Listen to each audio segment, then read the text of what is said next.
Everyone. तो आज का जो लेक्चर है इसमें हम डिजिटल इलेक्ट्रॉनिक्स के सेट 2 को डिस्कस करेंगे और इस सेट के अंदर मोस्टली जो क्वेश्चंस होंगे वो लॉजिकल गेट्स के होंगे और उनके कॉम्बिनेशन के होंगे। क्वेश्चन नंबर फर्स्ट जो आपको बोला गया है, क्वेश्चन नंबर फर्स्ट में बोला है दो इनपुट है ए और बी, उनके अलग-अलग सेट्स दिए हैं। तो इनके लिए जो आउटपुट वाई आना है वो क्या है ना? तो पहला जो सेट है वो है 0,0। तो ये जो है ये कौन सा है? एंड है। और ये कौन सा गेट है? और गेट है। यहाँ पर आपने सप्लाई में दिया 0, 0, 0, 0 सप्लाई में दिया, तो एंड पर आपको क्या मिलेगा? यहाँ 0 मिलेगा और यहाँ पर आपको क्या मिलेगा? 0। पी भी 0 और क्यू भी 0 और यहाँ पर क्या है? इसका इन्वर्ट ऑपरेशन हो रहा है, यानी कि आउटपुट जो ये एंड गेट है और एंड गेट के साथ क्या बन जाएगा? नैंड, क्योंकि इसके आगे लग रहा है नॉट। तो इसका जो आउटपुट आ जाएगा 1, यानी कि डी ऑप्शन और बी ऑप्शन तो खत्म। फिर दूसरा आप इनपुट दे रहे हो 0 और 1, तो एक बार 0 और एक बार 1। तो यहाँ पर तो स्टिल 0 रहेगा, यहाँ पर हो जाएगा 1। तो ये कितना हो गया? 0 और 1। तो 0 और 1 का जो एंड ऑपरेशन है वो क्या आंसर देगा? 0। नैंड उसको क्या कर देगा? 1। तो इसका मतलब ये ए ऑप्शन भी गलत हो गया, तो करेक्ट ऑप्शन कौन सा हो जाएगा? इसका सी ऑप्शन हो जाएगा। बाकी चेक करने की जरूरत नहीं है, 2 से ही आपको पता पड़ जाएगा क्या इसका आंसर आना है। फिर क्वेश्चन नंबर सेकंड, या ये क्वेश्चन नंबर सेकंड में हमें बोला है identify the logic operation carried out by the given circuit. ये लॉजिक ऑपरेशन हमें पहचानना है, तो इसके लिए आप टेबल बना लो। ए, बी और इनके लिए एक्स और वाई और इसका आउटपुट ज़ेड, ये बनाना है हमें। तो अगर मैं मान लो ए की वैल्यू 1 दे दूँ और बी की वैल्यू 1 दे दूँ, एक्स की वैल्यू कितनी आएगी? सबसे पहले ये कौन-सा हो गया? नैंड गेट हो गया ये, नैंड। और ये भी कौन-सा हो गया? नैंड हो गया। तो एक्स की वैल्यू 0 और वाई की वैल्यू 0। एक्स और वाई और ये कौन-सा हो गया? एंड हो गया, एंड। तो यहाँ पर कितना आना है? ये आना है 0। तो ये वैल्यू कितनी आ गई? 0। फिर आप ए की वैल्यू को 1 रखो, बी की वैल्यू को 0 दे दो। एक्स कितना हो जाएगा? 0, वाई कितना हो जाएगा? 1। तो ये फिर भी कितना आएगा? 0 आएगा। फिर आप ए की वैल्यू को 0 कर दो, इसको 1 कर दो। तो ये कितना होगा? ये हो जाएगा 1, ये हो जाएगा 0, तो ये फिर 0 रहेगा। फिर आप ए की वैल्यू को 1, बी की वैल्यू को 1 करो, तो एक्स की जो वैल्यू है वो कितनी हो जाएगी?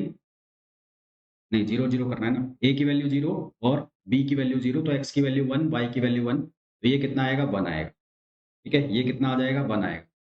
तो ये कौन-सा ऑपरेशन हो रहा है? और ऑपरेशन जो होता है, और ऑपरेशन जो होता है उसमें क्या होता है? 1, 1, 1, 1, 0, 1, 0, 1, 1 और 0, 0, 0। और का अगर नॉर लगा दो, नॉर लगाओगे तो इसका उल्टा हो जाएगा 0, 0, 0 और 1। तो यहाँ पर ये चारों यही ऑपरेशन आ रहा है, यही आंसर आ रहा है। तो इसका मतलब ये कौन-सा लॉजिक गेट बन रहा होगा? ये नॉर लॉजिक गेट बन रहा होगा। इसका जो करेक्ट आंसर आ जाएगा वो क्या आ जाएगा? NOR. Question number third. Question number third में हमें बोला है for NOR gates are connected as shown in figure. ये नॉर गेट कनेक्टेड है। The truth table for the given figure is. तो इसकी ट्रुथ टेबल हमें बतानी है। तो ट्रुथ टेबल में यहाँ पर अगर आप सप्लाई करो 0, ये 0 इनपुट दो, तो यहाँ पर भी 0 जाएगा और यहाँ पर भी 0 जाएगा। ठीक है? तो ये 0, 0 और गेट है, तो यहाँ नॉर गेट है, तो यहाँ क्या बनेगा? 1 बनेगा। यहाँ सप्लाई में क्या जा रहा है? 0 जा रहा है और यहाँ जा रहा है 1। तो 1, 0 का क्या बनेगा? 1 बनेगा और उसका नॉर ऊपर क्या हो जाएगा? 0। तो यहाँ पर भी 1 और 0 जा रहा है, तो उसका क्या बनेगा? 1, 0 का 1 बनेगा, उसका नॉर ऊपर क्या हो जाएगा? 0। फिर यहाँ 0, 0 जा रहा है, 0, 0, 0 बनेगा, उसका नॉर ऊपर क्या हो जाएगा? 1। यानी कि बी ऑप्शन तो गलत हो गया तुम्हारा और सी भी गलत हो गया। ए में 0, 0, 1 और बी ये डी में 0, 0, 1। ए और डी के एक और सर कॉम्बिनेशन चेक कर लो। दूसरा कॉम्बिनेशन चेक करने की ज़रूरत है नहीं, क्योंकि इसमें भी 0, 1, 0 है, 0, 1, 0। फिर 1, 0, 1 है, ये वाला सी वाला चेक कर लो, यानी कि ए की वैल्यू को 1 कर दो। ए की वैल्यू को 1 करोगे, तो यहाँ पर 1 आएगा, यहाँ पर 1 हो गया। और बी की वैल्यू को कितना करना है? बी की वैल्यू को कर दो 0। बी की वैल्यू को 0, तो यहाँ पर 0। तो यहाँ पर 1, 0 और गेट में बन जाएगा, वो कितना बन जाएगा? 0 बन जाएगा। वो 0 बन जाएगा, तो यहाँ पर सप्लाई होगी किसकी? 0 की। तो ये 1 और ये 0। 1, 0 का कितना बनेगा? 1, 0 का 1 और उसका नॉर ऊपर कितना हो जाएगा? वो 0 हो जाएगा। नॉर ऊपर कितना हो जाएगा? 0। यहाँ पर कितना आ रहा है? ये 0 आ रहा है, ये आ रहा है 0 यहाँ से।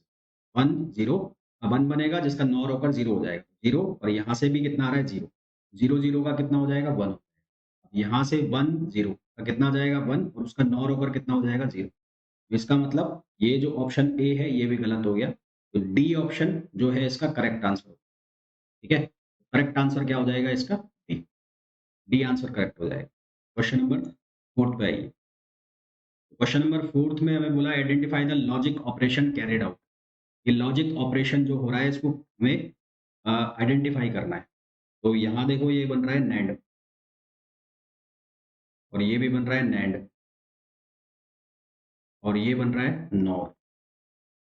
तो यहाँ दोनों इनपुट सेम है, दोनों इनपुट सेम है तो इसका मतलब अगर ए की वैल्यू 1 है और बी की वैल्यू भी 1 है तो 1 1 1 बनेगा और 1 का नैंड हो जाएगा 0। यहाँ पर भी कितना हो जाएगा? 0। 0 0 का 1 बनेगा और यहाँ पर हो जाएगा 1। यहाँ पर कितना हो जाएगा? 1 हो जाएगा।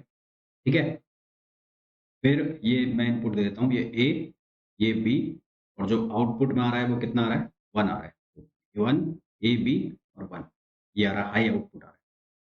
फिर आप ए को कर दो 1 और बी को कर दो 0। ए को 1 करोगे तो बी ये 0 रहेगा, यहाँ पर 0 रहेगा और बी जो है यहाँ पर क्या वैल्यू दे देगा? ए बी 0 कर रखा है तो यहाँ पर हो जाएगा 1। तो ये 0 1 0 1, यहाँ पर 1 आना चाहिए पर उसका नॉर हो जाएगा तो वो हो जाएगा 0 ना, तो वो हो जाएगा 0। ठीक, फिर आप दो 0 0, ए और बी को आप कर दो 0। तो 0 0 करोगे तो यहाँ आएगा 1 1 और 1 1 आएगा तो 1 1 जाएगा 1 और उसका कितना हो जाएगा? 0। ये हो जाएगा 0। ठीक है, ये हो गया 0। फिर आप करो 0 1। ए की वैल्यू आपने कितनी दी? 0। ए की वैल्यू आपने कितनी कर दी? 0।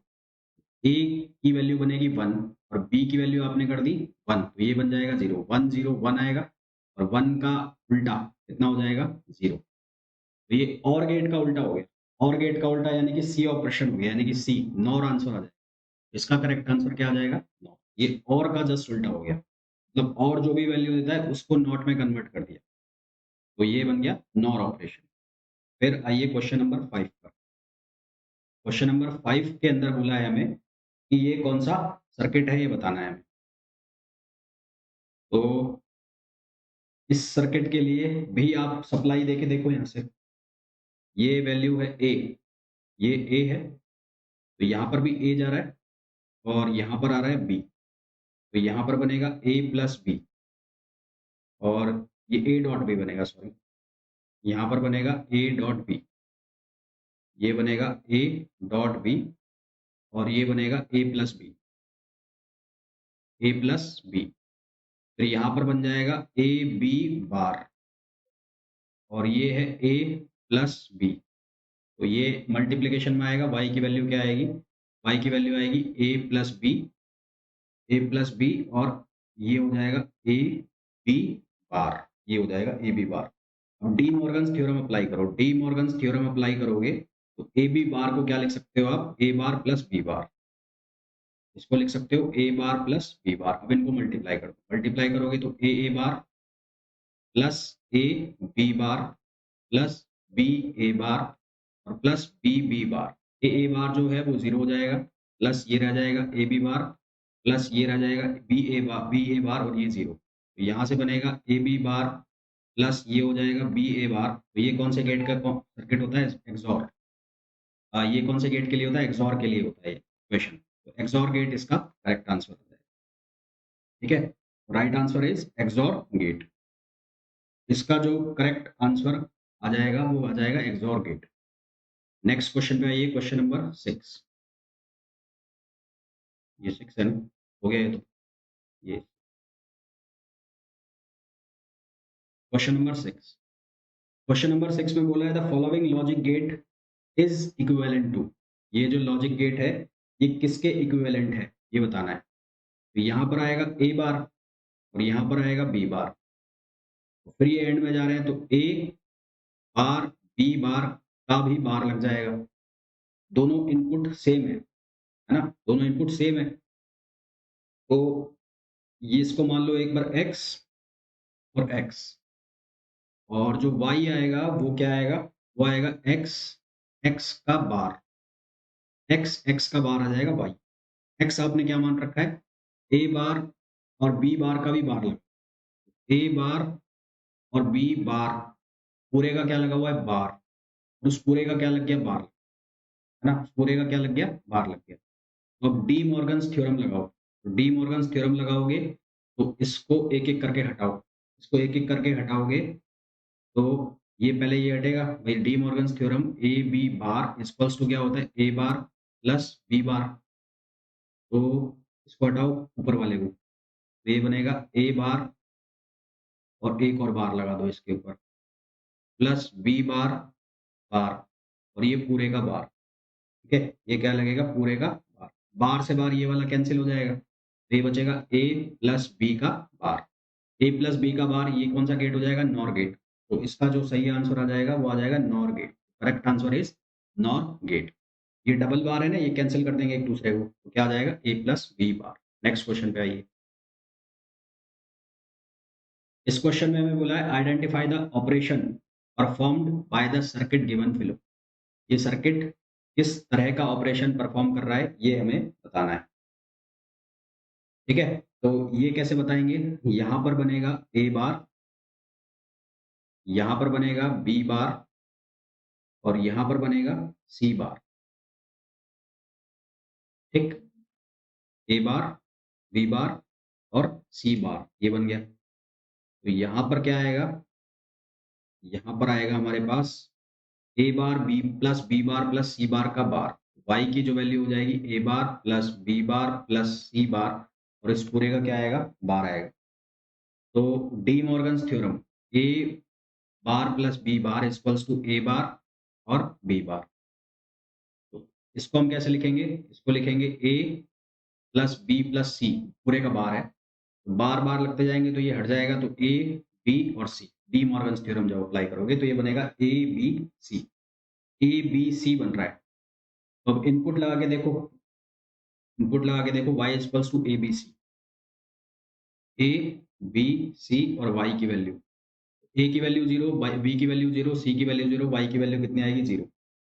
1 0 0 0 0 1 0 0 1 1 1 1। तो ऐसा के केवल कौन से केस में पॉसिबल है, ये केवल एंड गेट में पॉसिबल। तो ये क्या बन जाएगा, एंड गेट बन जाएगा। ठीक है, ये कौन सा सर्किट बन जाएगा, एंड गेट का। नेक्स्ट क्वेश्चन पे आइए। इस क्वेश्चन में पूछा है which of the following gives a reversible operation, इनमें से कौन रिवर्सिबल ऑपरेशन देगा। रिवर्सिबल ऑपरेशन का मतलब है कि यदि इनपुट को आउटपुट, आउटपुट को वापस से रिकवर किया जा सके किसमें, इनपुट में, तो उसको हम कहते हैं, उसको हम क्या कहते हैं, रिवर्सिबल ऑपरेशन। तो रिवर्सिबल जो ऑपरेशन है वो केवल किस में पॉसिबल है, नॉट गेट के अंदर पॉसिबल। ठीक है, नॉट गेट के अंदर रिवर्सिबल। तो यहाँ पर तो दो इनपुट हो गए भाई। रिवर्सिबल ऑपरेशन का मतलब है, रिवर्सिबल ऑपरेशन का मतलब है इनपुट जो है वापस से रिकवर किया जा सकता, इनपुट रिकवरेबल। तो यहाँ से इनपुट कैसे रिकवर होगा, यहाँ पर इनपुट 2 है, आउटपुट 1 है, तो यहाँ से नहीं हो सकता, यहाँ से भी नहीं हो सकता, यहाँ से भी नहीं हो सकता। यहाँ पर इनपुट भी 1 है और आउटपुट भी 1 है और ये नॉट वैसे बना हुआ है इन्वर्टर, जो कि पॉसिबल है केस में। तो इनपुट की रिकवरी किस में पॉसिबल है, नॉट गेट के केस में पॉसिबल, नॉट गेट के केस में। तो ये नॉट बना हुआ है, तो यहाँ पर रिकवरी पॉसिबल है, तो इसलिए इसका करेक्ट आंसर कौन सा हो जाएगा, ये हो जाएगा। फिर आइए नेक्स्ट क्वेश्चन पे, क्वेश्चन नंबर 9। तो क्वेश्चन में हमें बोला गया है the logic equivalent, logic gate equivalent to the given logic circuit is. तो इसके लिए कौन सा लॉजिक गेट होगा इस सर्किट के लिए, लॉजिक सर्किट के लिए। तो यहाँ इसका बन जाएगा ए बार, इसका बन जाएगा बी बार, और ए बार बी बार का ऑपरेशन हो रहा है, तो y equals to A bar और बी बार का भी बार लग गया, ए बार बी बार का बार लग गया क्योंकि ये हो गया नैंड ऑपरेशन। ए बार बी बार बार, उसको कैसे लिख सकते हैं हम, उसको लिख सकते हैं ए बार बार प्लस बी बार बार। वो क्या बन जाएगा, वो बन जाएगा A plus B. A B आपने इनपुट दिया तो वो बन गया ए प्लस बी, यानी कि ये और ऑपरेशन हो गया। तो इसका करेक्ट आंसर क्या आ जाएगा, और बी ऑप्शन हो जाएगा, है ना। इसका करेक्ट आंसर क्या आ जाएगा, बी। फिर नेक्स्ट क्वेश्चन पे आइए। इस क्वेश्चन में हमें बोला गया है कि if A B C D are inputs and X is output, ये एक्स जो है ये आउटपुट है, ये आउटपुट है और ये बाकी सारे इनपुट है। तो देखो ये नीचे है, इसका मतलब ये लो, लो का मतलब है 0, input zero, input zero, input zero, input zero, output भी जीरो। ये एंड में भी पॉसिबल है और में भी पॉसिबल है। फिर यहाँ पर इस लाइन के ऊपर देखो, इस लाइन के यहाँ पर इनपुट हुआ 1, यहाँ पर 0 है इनपुट, यहाँ पर 0 है और यहाँ पर 0 है, आउटपुट 1 बना। वो एंड में पॉसिबल नहीं है, तो वो गलत हो गया, है ना? एंड में कितना हो जाता? 0 1 0। वो नैंड में बन सकता है और में भी बन सकता है। नैंड और अभी तक इसके पॉसिबल आंसर हैं अभी तक, ठीक। फिर उसके बाद यहाँ पर देखो, यहाँ पर जो इनपुट है वो 1 चल रहा है, यहाँ 0 चल रहा है, यहाँ तक तो कोई दिक्कत नहीं है। यहाँ पर वापस जो इनपुट है वो कितना हुआ? 0, और यहाँ पर कितना हो गया? 1। यहाँ पर 0 और यहाँ पर 1, और ये अभी भी 1 ही चल रहा है। फिर ये पूरा आउटपुट 1 चले जा रहा है, और यहाँ पर ये इस पॉइंट पर आकर देखो, यहाँ पर जो इनपुट है वो 0 है, यहाँ पर 0 है, यहाँ पर 1 है। आउटपुट कितना निकल रहा है आपका? आउटपुट निकल रहा है 1। तो अगर आप और ऑपरेशन को लगाओ, और ऑपरेशन में क्या होगा? 0 0 0, 1 0 1, और 0 1 1, और 1 1 1। वहीं अगर आप एंड ऑपरेशन को देखो तो एंड में क्या होगा? 0 0 0, 1 0 0, 0 1 0, और 1 1 1। ये एंड का होगा, और इसका नैंड बना दे तो इसका नॉट लगा दे, मतलब इसके नैंड बना दे एंड का, तो ये बन जाएगा 1। 0 0 पे क्या मिलेगा? 1, और 1 0 0 पे 1 1, और ये 0 0 0 पे भी 1 मिल रहा है, और 0 0 पे क्या होना चाहिए? 0 ही होना चाहिए, जो और में पॉसिबल है। इसलिए नैंड भी खत्म, तो यहाँ पर करेक्ट आंसर कौन सा आ जाएगा? ये आंसर। इसका करेक्ट आंसर कौन सा आ जाएगा?